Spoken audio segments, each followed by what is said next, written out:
through the dying light he rode, a man shaped by dust and silence. In the heart of the storm, a child wanders too far. Shadows close and hunger rises. The horse came slow over the ridge, its hooves sinking into pale dust that had not known rain in weeks. Elias Hale sat the saddle with the posture of a man who had forgotten the habit of comfort. His hat brim hung low, shadowing a face carved by sun and time. The trail behind him was long and lonesome, the sort of road that erased footsteps and left no sign of where a man began. He had ridden it without speaking, without song, carrying only the silence that had become his companion. Willow Bend lay stretched along the riverbank below, a small settlement clinging stubbornly to its share of earth. Smoke rose from a handful of chimneys. The church steeple caught the morning light. Beyond the town, the pines thickened into forest, dark and unyielding, as though guarding secrets too old to name. Elias felt the weight of eyes before he even reached the first hitching post. The people of Willow Bend did not greet strangers warmly. They had buried too many, trusted too quick, and learned that a man's story was often sharper than his smile. Children paused in their games to watch him pass. One boy dropped a stick horse and darted behind a water trough. A woman tugged her daughter inside by the wrist, and curtains twitched in the windows. Elias tied his horse outside the mercantile, boots hitting the ground with a dull thud. Dust lifted around him like breath. He pushed through the door and felt the shift of air, the hush of voices, the scraping paws of a chair leg. A clerk looked up from weighing beans, his eyes narrowing. "Help you with something, stranger?" the man asked, cautious but not unfriendly. "Looking for work," Elias said. His voice carried the low gravel of a man unused to speaking often. "I can mend fence, whatever you've need of." The clerk studied him a moment longer before answering. "Work's scarce. Widow Dawson might have need. She keeps a place up near the pines, but it ain't easy land. Most men don't stay long." Elias nodded once, tipping his hat. "That'll do." He bought nothing, asked nothing more, and left the way he had come, silent as dust. Behind him, whispers bloomed like brush fire. The Dawson homestead stood weathered and lean against the edge of the forest. The house was plain wood, roof patched, a rocker on the porch swaying though no one sat it. A small garden struggled against weeds, its fence broken in two places. Elias slowed his horse, taking in the shape of it, the kind of place that had known better years but still refused to bow. Clara Dawson appeared in the doorway, hands on her apron, eyes squinting against the glare. She was not young nor old, but carried herself as one who had aged quickly under the strain of seasons. Her hair was braided tight and coiled beneath a shawl. Her gaze swept Elias with a firmness that spoke of necessity rather than welcome. "You're looking for me?" she asked, her tone steady without softness. Elias dismounted, holding the reins loose. "I heard you might have need of a hand." Her eyes lingered on him, measuring. "I've had hands before. They don't last. Land's too hard. Pays small. Board's plain." "I'm not after comfort," he replied. Something in his voice, the steadiness or the emptiness, seemed to touch the guarded line of her mouth. Still, she did not move aside. Behind her, a small figure appeared, a girl of perhaps 8 or 9, hair in braids like her mother's, eyes wide with both fear and curiosity. She clutched the doorway, half hiding, half daring to look. "This is Mary," Clara said, though she had not been asked.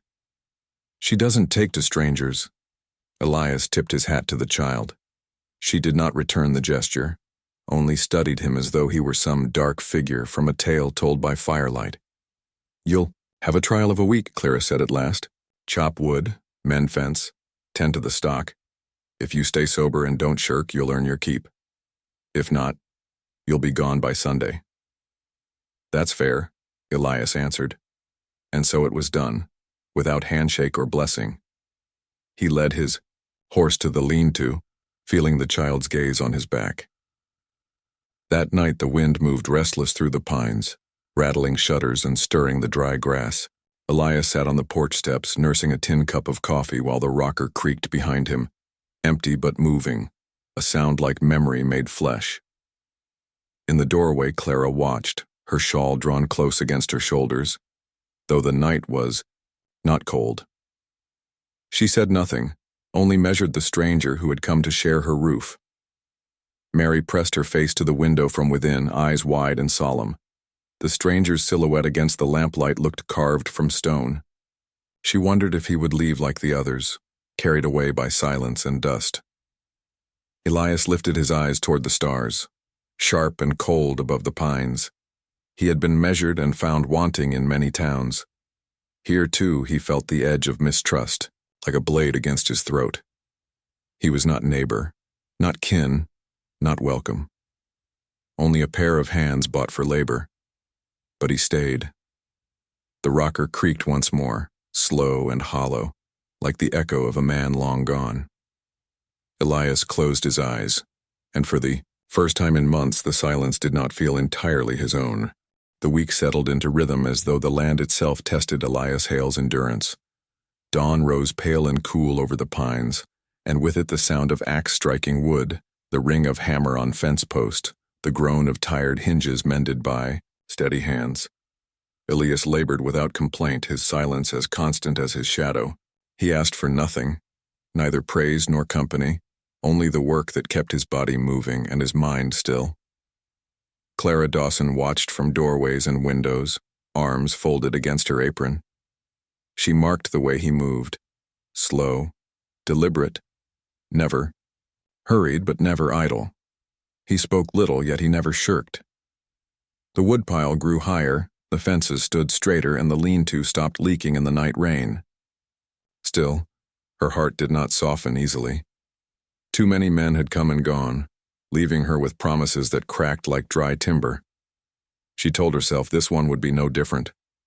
Inside the house, symbols of her past lingered where time could not erase them. Elias noticed them in the quiet hours.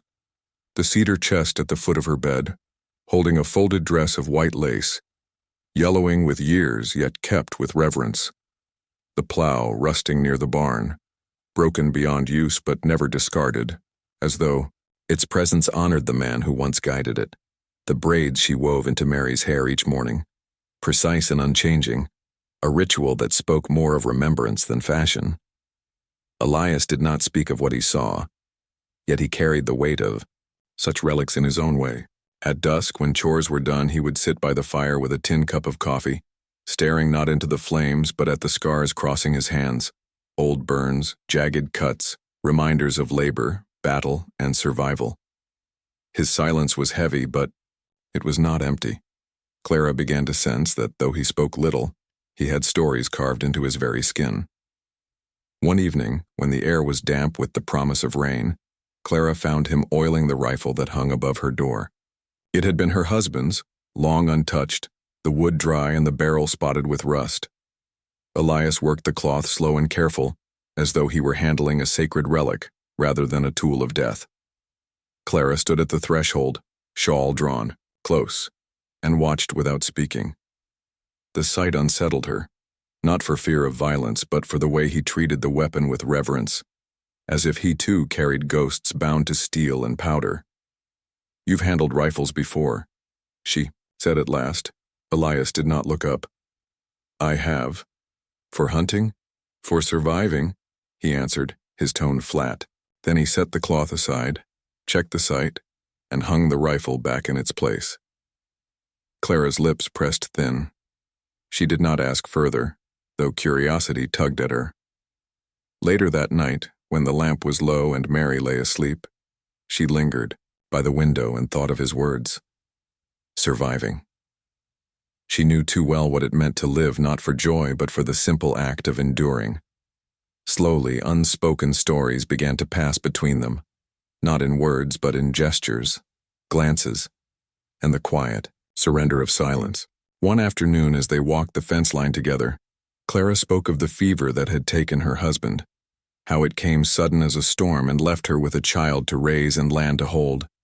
She did not weep. Her voice was steady, but each word felt like a stone placed carefully on the ground.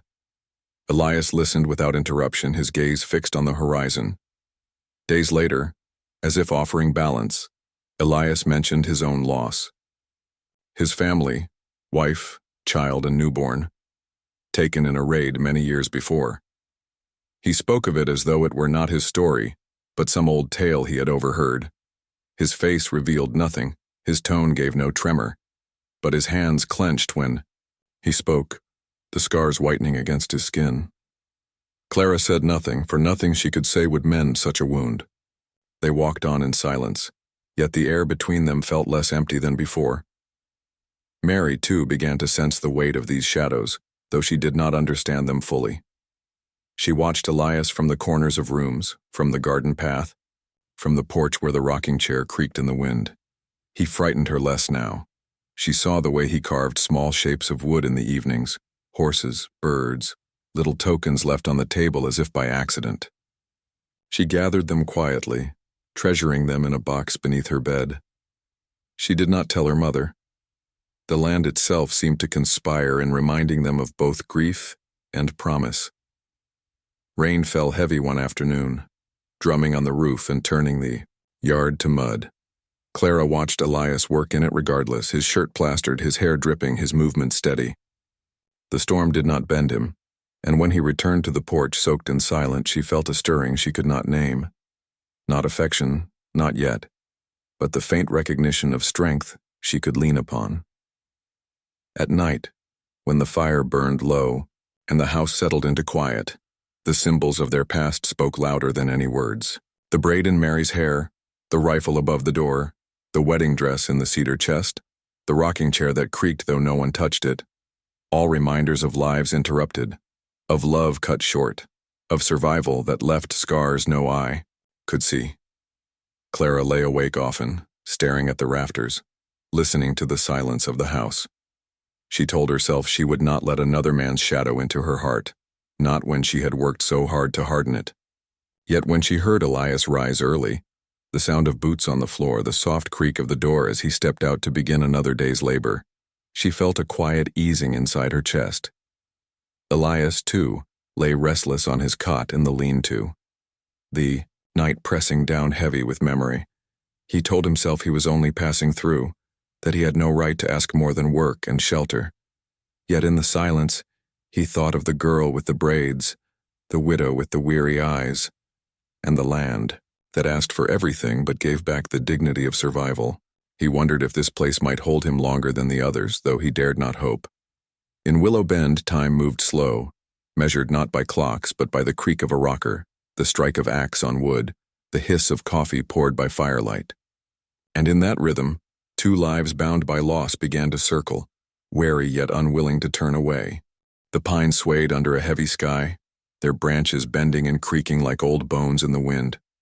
Dark clouds gathered low, pressing down upon the Dawson homestead, the edges of the hills disappearing into the shadow of storm. Elias Hale watched, the horizon, silent and still, the scent of rain mingling with the dry dust of the earth. The air thickened with the promise of turbulence, and even the birds had ceased their calls. Clara Dawson moved with purpose near the woodpile. The wind tugged at her shawl and she shook her head as though to clear a foreboding thought. "Mary," she called, "fetch a bundle of kindling from the edge of the forest. Make it quick." The girl ran, her small braids bouncing, shawl trailing in the dirt. Elias noticed her go, heart tightening slightly, but he said nothing.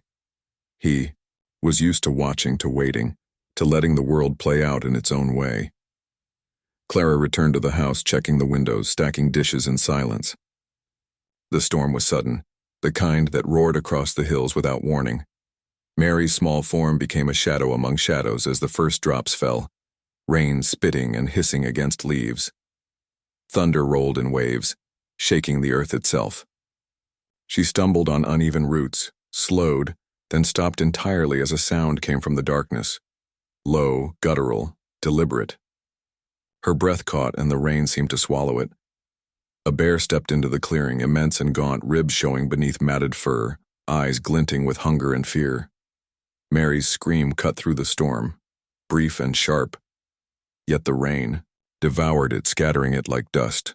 Her legs shook. She turned, tried to run, and stumbled into mud, clutching her shawl.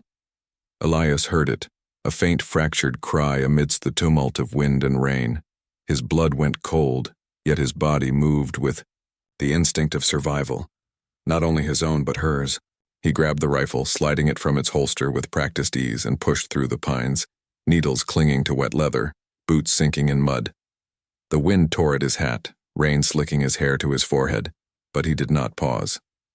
The bear lunged before he could aim properly, massive paws tearing through brush and earth. Elias fired, the gun's report echoing like thunder itself, smoke mingling with rain. The bullet struck, but not before claws tore across his arm, sending white-hot pain spiraling through his nerves. He roared a wordless defiance, stepping between the creature and the girl. Mary shrieked again, but Elias reached her, hauling her to his chest. She clung to him, trembling, soaked through to her small bones. The bear, wounded but not defeated, reared and growled, the stench of wildness sharp in the stormy air. Elias leveled the rifle once more. Another shot rang, final this time, and the bear fled into the woods, disappearing into the darkness from which it came. Mud and blood painted them both as Elias carried Mary back toward the house.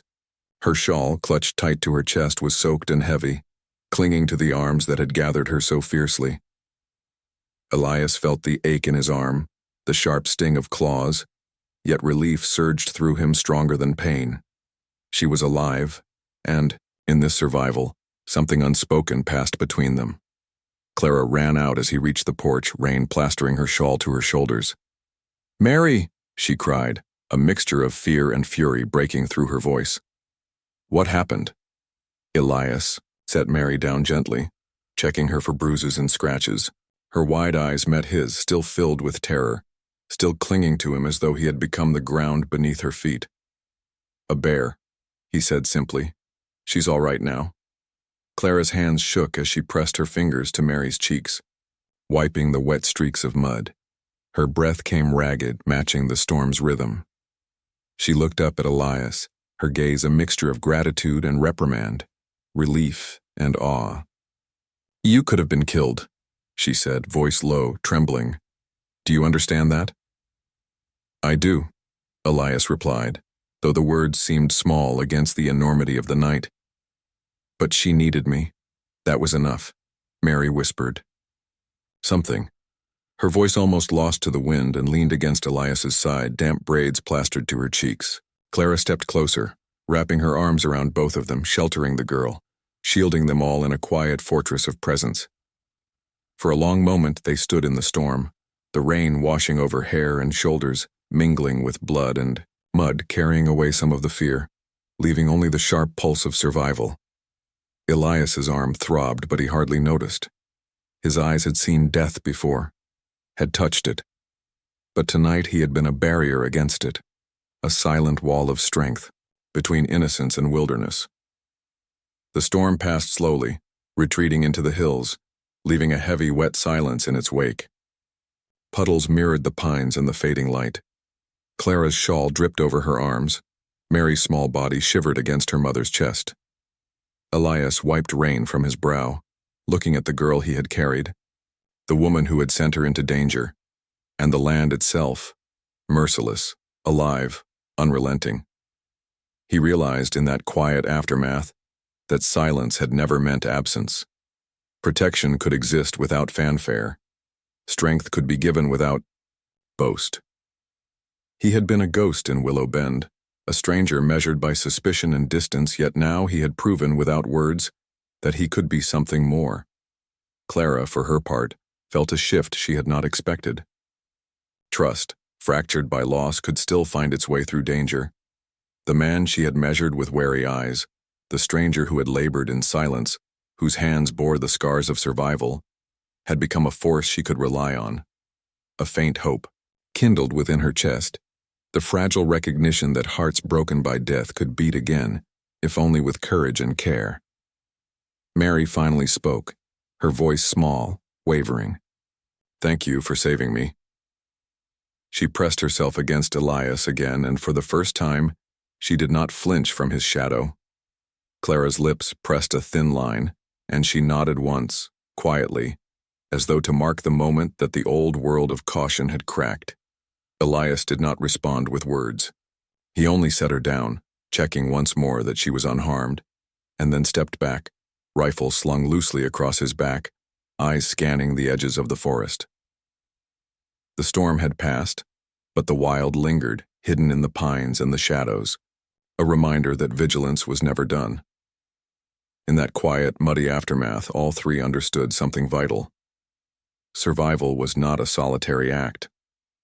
It was tethered to the courage of another, the instinct to shield, the willingness to step into danger for someone who could not defend themselves. Elias had not sought to be a hero, but he had become one through the simplest, most primal act: presence. The porch creaked as Clara lowered Mary into a chair, drying her shawl while Elias leaned against the post, rain dripping from his hat. Shadows clung to him, but they were no longer just of the past. Tonight they had fought together, and in the echo of thunder fading into distant hills, something unspoken passed between them. The first threads of trust, fragile but unbroken, weaving through fear and mud and storm. The night after the storm, the house smelled of wet pine and smoke, the lingering scent of rain mingling with the faint aroma of coffee that Clara had poured for Elias earlier. His arm throbbed with each small movement, the jagged scratches from the bear's claws raw beneath the bandages she had carefully applied. She worked by lamplight, her hands steady, fingers precise, though the quiet tremor in her chest betrayed the tension she refused to name. Elias sat across from her, shoulders hunched, eyes fixed on the flames dancing in the hearth. He held a carved wooden horse in his hands, rough-hewn yet deliberate, sanding edges with patience. The flicker of the firelight illuminated the scars on his face and arms.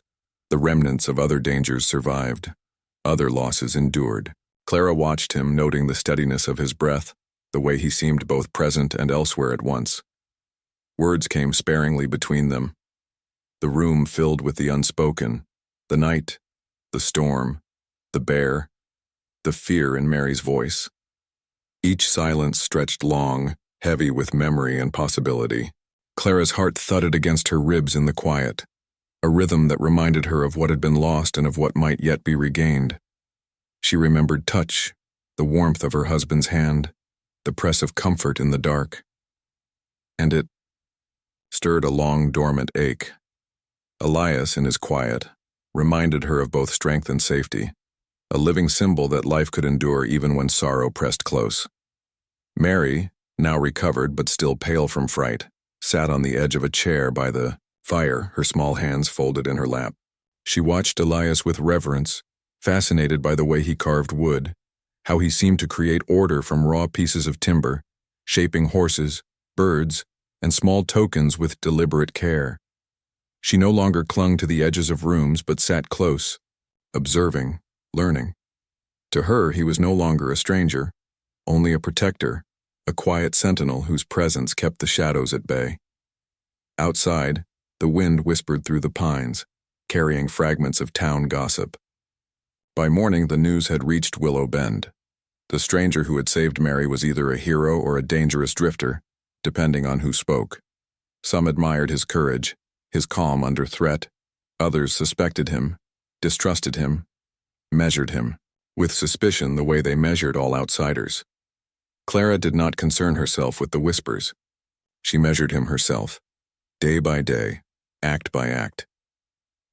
The following afternoon brought a visitor, a man from the nearby native band, Elder Tyanita, whose presence commanded quiet attention. He moved slowly, his robe brushing the floor, eyes deep and dark, reflecting the knowledge of land and survival. Clara met him at the door, wary yet respectful, while Elias stepped aside, allowing the elder to enter unbidden. "You care for this land, and yet it is not yours alone," Tyanita said, voice steady and resonant, carrying the weight of years. "You tend fence and fire and child, but you are part of a wider story. Survival is shared, justice is shared. Nothing belongs solely to one pair of hands." Clara nodded, absorbing the rhythm of his words. Elias's gaze flickered toward her, a silent acknowledgement that the elder's presence reinforced what he had always known. Life here was fragile, precarious, yet threaded with possibility. The wisdom in Tianita's words did not diminish their personal struggle. Rather, it framed it, giving weight to their labor, their care, their cautious beginnings of trust. By evening, the three of them, Clara, Elias, and Mary, sat near the hearth, the fire crackling, casting long shadows on the rough-hewn walls. Elias continued carving, his knife moving slowly, deliberately, the rhythm meditative. Clara found herself leaning toward him in small ways, adjusting his bandage with a tentative touch, offering water, smoothing the hair that had plastered itself to his forehead from the storm. Every movement carried risk, a quiet admission that she was allowing herself to depend on him, to trust him with her heart and her home. Elias, in turn, felt a warmth he had long denied himself. The cabin, small and crowded, became a sanctuary of presence, of shared work, of quiet acknowledgement. He realized that his instinct to guard, once a solitary necessity, could now extend into belonging. He did not have to walk the land alone, nor bear the weight of loss in silence. Here, in the flickering firelight, he saw the possibility of connection, fragile yet undeniable. Mary interrupted the silence occasionally, asking about the animals, the trees, the wood carvings. Elias answered in monosyllables at first, then, in sentences, each word deliberate, measured, revealing not only knowledge but care. Clara listened, a small smile playing at her lips as the child's laughter mingled with the scent of fire and pine. In the room, past and present tangled, grief and hope coexisting in the quiet rhythms of evening. The rocking chair by the window creaked once, slowly, as if the house itself breathed with them, acknowledging their presence. Clara glanced at it, and then back to Elias, the faintest awareness that life could continue, not by erasing loss but by weaving it into the patterns of survival. Elias carved on, his focus unbroken, yet his eyes flickered toward her, silently recognizing that the simple acts of tending wounds, guiding the child, and enduring together were the first steps toward belonging. Outside, the wind carried hints of rain, subtle and soft, a reminder that storms would return, that life was never fully tamed. Yet inside the cabin, the tension between them had shifted. It was no longer merely fear or caution, but something heavier, more charged. The quiet intimacy that comes when hearts tentatively reach for warmth after long winters of solitude. That night, after Mary had been tucked in and the lamp burned low, Clara lingered by the hearth staring into the fire. Elias sat opposite her, carving the final edges of a small wooden bird. Neither spoke, yet the silence was no longer empty. It was full of acknowledgement, of tentative trust, of the beginning of a bond forged in shared danger, labor, and survival. In that quiet, Clara realized the truth she had avoided for so long. She was leaning on someone again.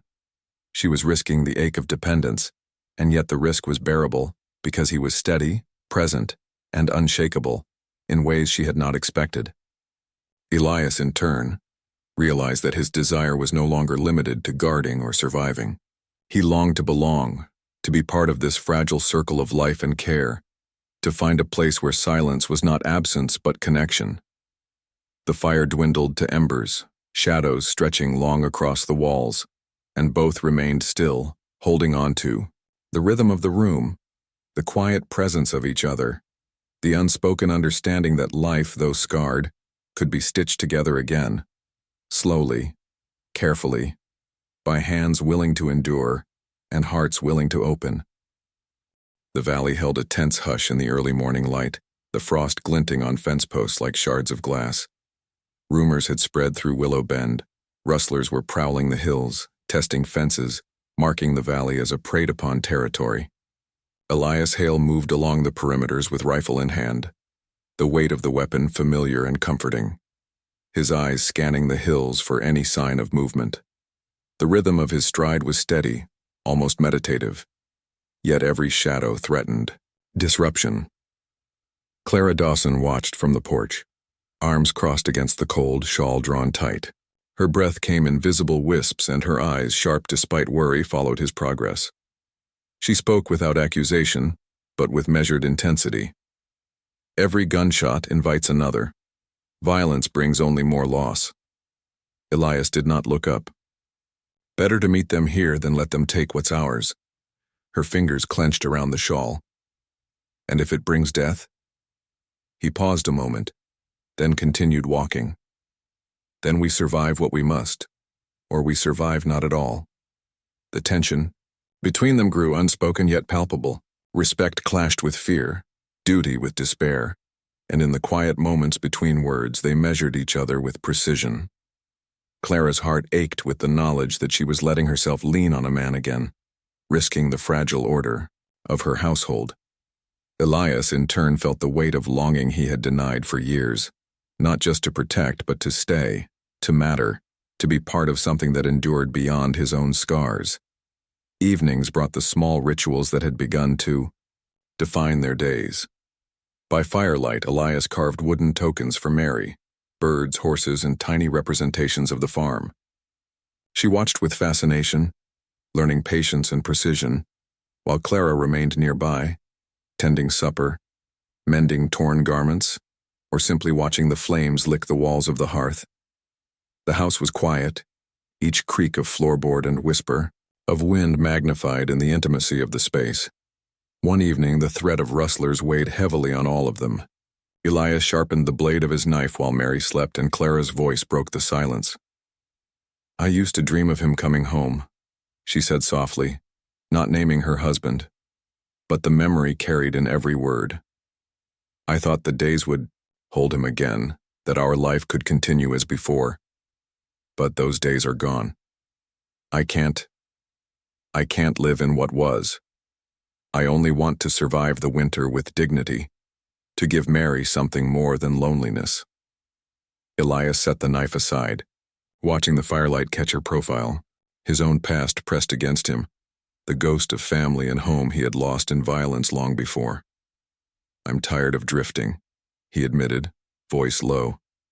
"I've wandered from town to town, fence post to fence post, carrying nothing but my own survival. Maybe it's time I belong somewhere. Someone."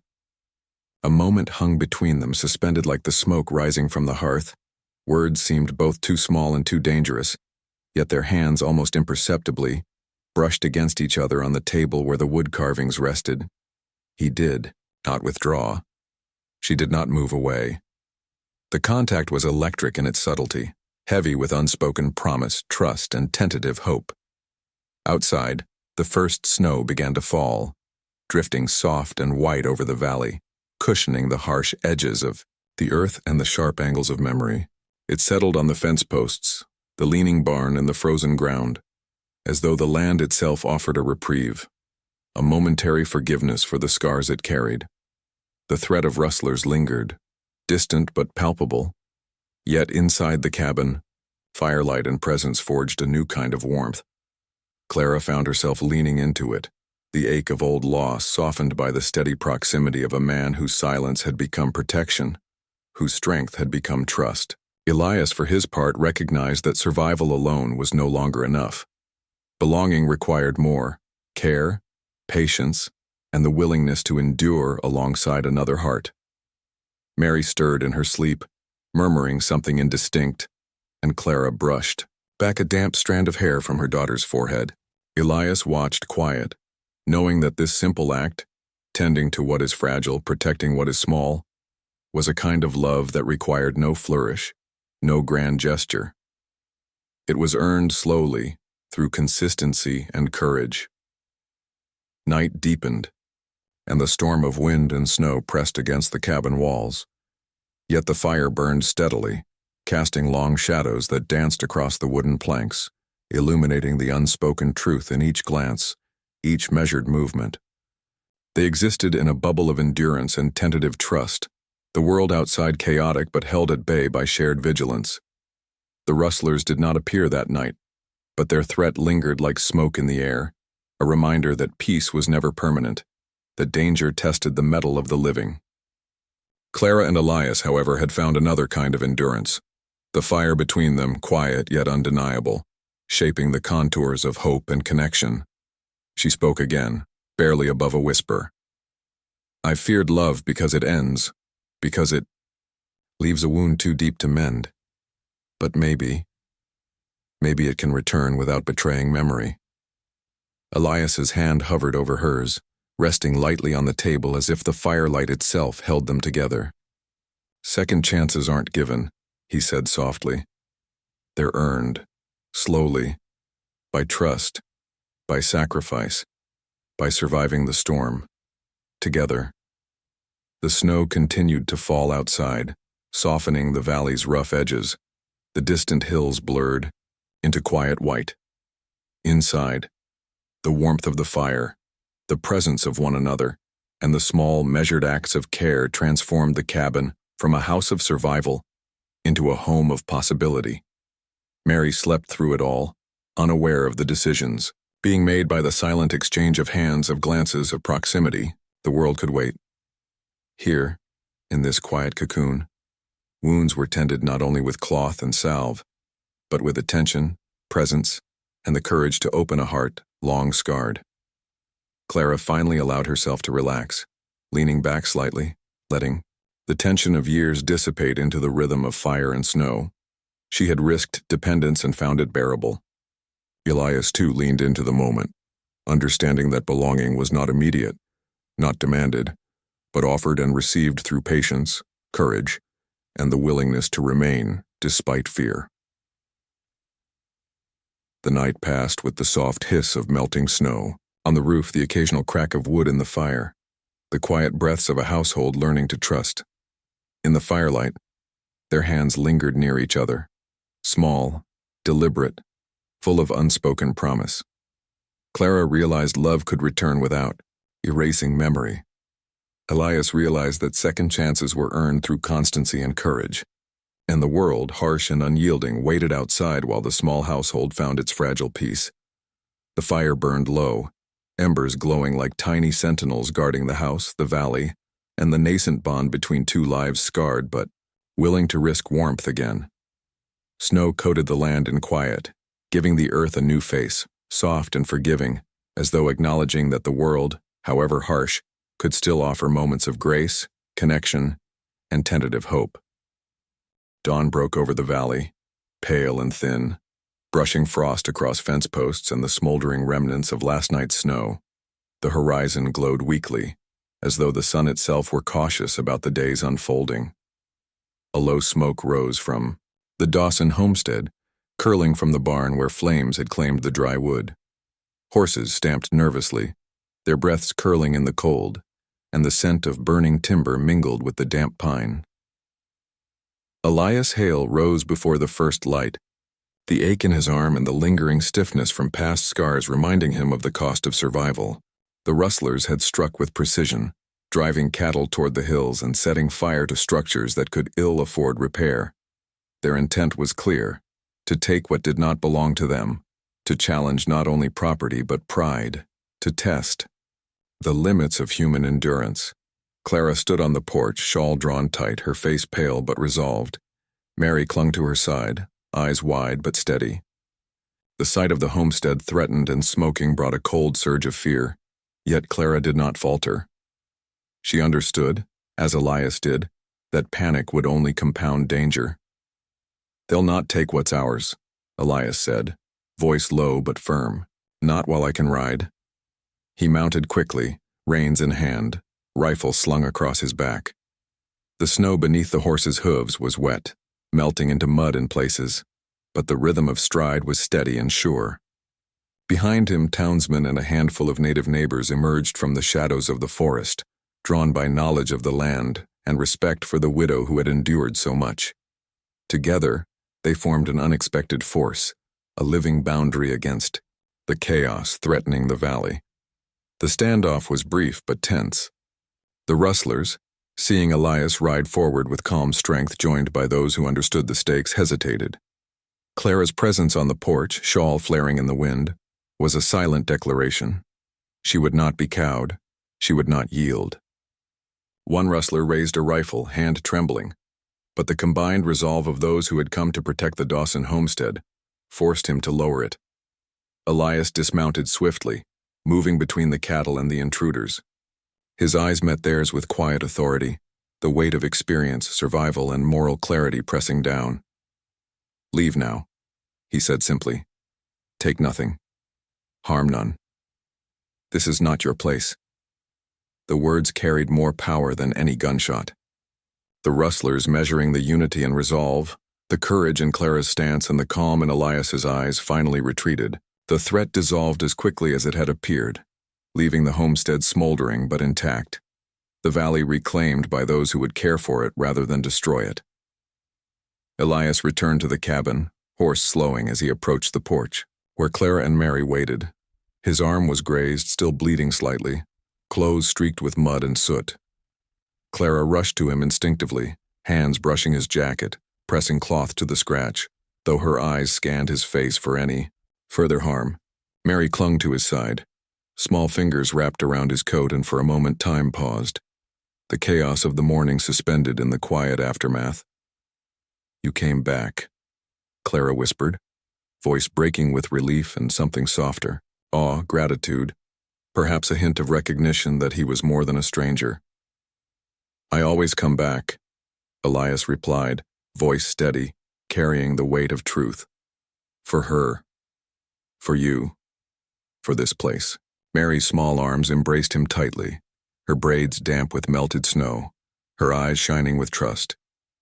Clara lowered herself into the rocking chair, her shawl settling around her shoulders as if to cocoon both herself and the quiet of survival. Elias knelt beside her, the firelight catching on his bruised face and streaked clothes, a silent witness to the trials endured. The cabin felt different that evening. The creak of the rocking chair was no longer a sound of absence or loneliness, but a gentle rhythm of presence. The firelight flickered warm against the walls, illuminating scars that had once defined solitude but now marked endurance, connection, and the fragile beginnings of hope. They spoke little, for words were unnecessary. The rustlers were gone. The danger had passed. What remained was tangible. The homestead, battered but standing. Mary, safe and learning the value of protection and trust. And the bond forming between Elias and Clara, a quiet understanding that survival encompassed more than the body. It included heart, dignity, and the courage to open oneself again. Night fell fully, snow continuing to drift softly across the valley, cloaking the land in forgiving white. Elias tended the fire, adding logs, while Clara leaned back in the rocking chair, shawl wrapped tightly around her. Mary slept soundly, small breath steady, unaware of the complexities that had played out in the light of day. The fire between Elias and Clara burned gently, quiet, but undeniable. Their hands brushed as he passed a log, lingering longer than necessary, a wordless acknowledgement of shared trials and the promise of more to come. Clara allowed herself to lean slightly toward him, the tension of years easing, a trust earned in the crucible of threat, labor, and survival. Elias, scarred, weary and tested by life, recognized that this home, these people, were more than shelter. They were the place where he could belong, where his presence mattered, where second chances were not mere hope but tangible reality. Outside, the valley lay hushed, snow muffling the earth's scars, yet echoing the trials that had been endured. Within the cabin, the air was heavy with warmth, presence, and quiet triumph. Clara's eyes met Elias's across the fire, and no words were needed. Understanding passed silently, a communion of endurance, respect, and the tentative bloom of affection. Mary stirred slightly in her sleep, murmuring, and Elias brushed a strand of hair from her forehead. Clara's hand followed his, resting lightly on his arm, and the gesture, small and deliberate, carried all the weight of a heart opening again. The rocking chair creaked softly, keeping rhythm with their breathing, the firelight steady and unafraid. The homestead, though scarred by fire and threatened by men, remained whole in the ways that mattered.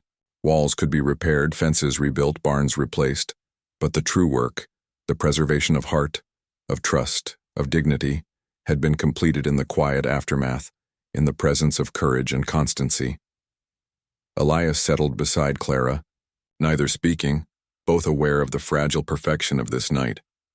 Snow fell outside, softening the edges of the world, muffling distant sound, cloaking the valley in purity and calm. The rocking chair continued its slow creak, a lullaby of endurance and peace. Shawl drawn tight, Clara leaned into the warmth, and for the first time in years, she felt the weight of loss tempered by the possibility of joy, connection, and survival of heart. Elias's hand rested lightly near hers, a silent promise that he would remain, that protection could coexist with belonging, that wounds could heal in the presence of patience and care. The night, vast and quiet beyond the cabin walls, seemed to bow in acknowledgement, honoring the courage, trust, and resilience that had carried them through fire, storm, and threat. In that moment, the valley was still. The homestead smoldered, softly in the aftermath, but stood firm, a testament to endurance. Elias, Clara, and Mary existed together within it, a circle of survival, love, and tentative hope. Outside, the world might still be harsh, unpredictable, and unyielding. But inside, in firelight and snow, in hands brushed and hearts guarded, yet opening, they had found the quiet redemption that had eluded them for years.